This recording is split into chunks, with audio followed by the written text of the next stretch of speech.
Barnaby Joyce, booted out over NZ citizenship, re-elected to Australian Parliament.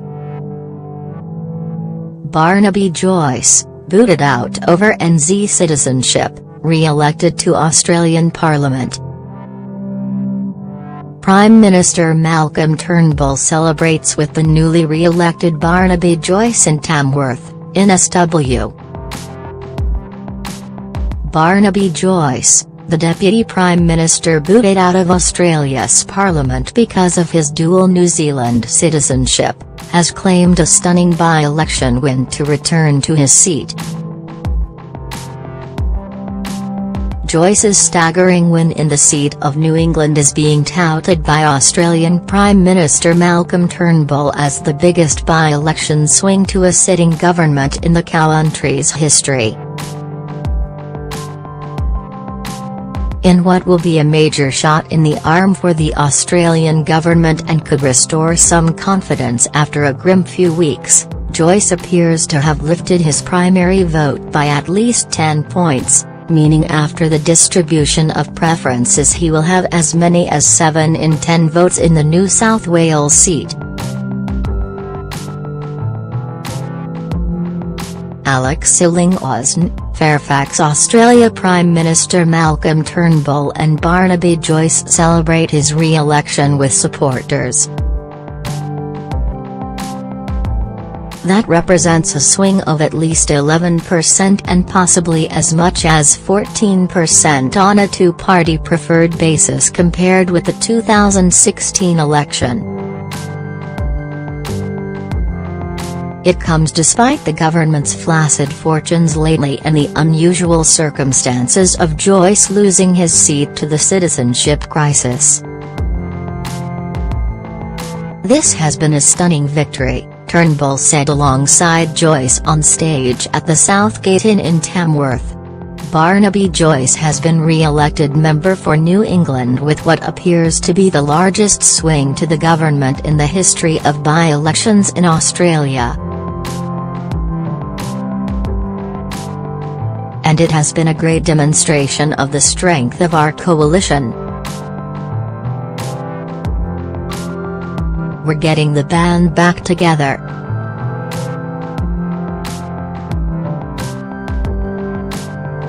To chants of Barnaby Joyce, who renounced his New Zealand citizenship soon after discovering it, said he took the victory as a sacred duty and vowed to do everything in my power to make sure I honour that. In a nod to the government's recent troubles and the fractious relationship between the Nationals and the Liberal Party, Joyce gestured to Turnbull and said, "I'm really looking forward to going back to work with this guy here.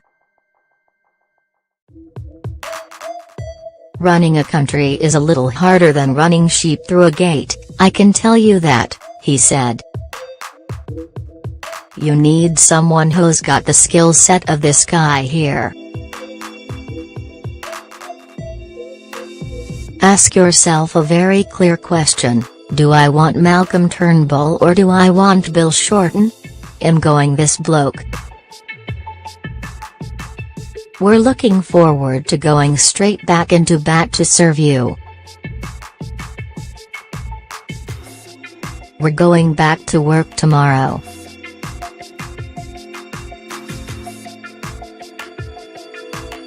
Larry Anthony, the Australian Nationals president, declared it a historic occasion.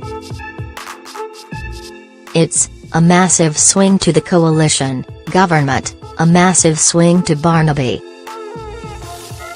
This is not just about putting Barnaby back in the Parliament, it's about putting him back in as leader of the Nationals formally, putting him back in as the Deputy Prime Minister and putting him back in the government to support Malcolm Turnbull." Afterwards, Anthony said he believed the thumping win would hit the reset button for the coalition. He said most New Englanders likely felt that Joyce had been unfairly dismissed by the discovery he was a New Zealand citizen through his father in a quirk of the Constitution.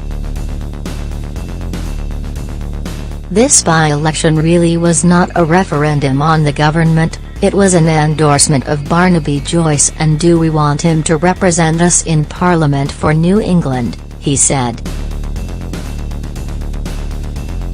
"I think the flow-on effect will be positive for the government." Michael McCormack, Nationals MP and Minister for Small Business, said any talk of a fracture between the Nationals and the Liberals was quashed tonight. "It was absolutely blown out of the water.